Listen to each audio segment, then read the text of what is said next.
लेकिन अभी कुछ दिन पहले की बात है, चाचा भतीजा की बात पर बात याद आ गई। कुछ दिन पहले की बात है, अपने उत्तर प्रदेश की बात है। एक भतीजा के माता पिता नहीं थे, माता पिता चले गए। तो चाचा जो था, तो जितना धन था वो भतीजे का सब अपने नाम कर लिया, जमीन जायदाद सब कुछ ले लिया। अब भतीजा जब बड़ा हो गया तो पूछने लगा, मेरे नाम से तो कुछ है नहीं, और पालन पोषण चाचा कर रहा था, बॉम्बे रह रहा था, बॉम्बे चला गया लेकर के। भतीजे के मन में बात आई कि क्या करें, भगवान का पूजा पाठी था।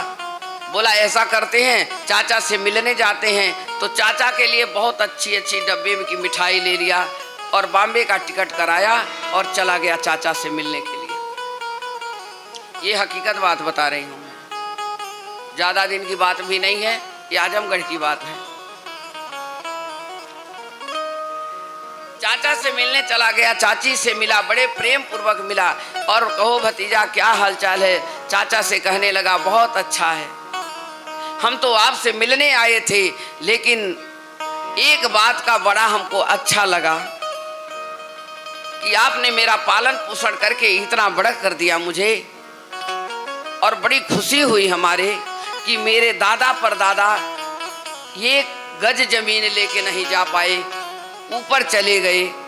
मुझे इतनी खुशी है कि कम से कम मेरा चाचा जो है वो कम से कम इतना सारा जमीन जायदाद लेके ऊपर स्वर्ग में जाएगा, मुझे बड़ी खुशी होगी इसकी। भतीजा ने कहा चाचा से, दादा परदादा जो रहे थे वो तो ले नहीं गए, पिताजी मेरे ले नहीं गए, आप एक कुल में इतने कुलवंश के इतने अच्छे हैं कि भगवान की इतनी कृपा है कि कम से कम आप जाएंगे तो जो जमीन जायदाद है ये कम से कम आप छप ले करके ऊपर तो चले जाओगे। और चाचा जी मुझे तो बड़ी खुशी हुई, कम से कम अपने वंश में इतना बड़ा योद्धा तो कोई पैदा हुआ। चाचा सोचने लगा,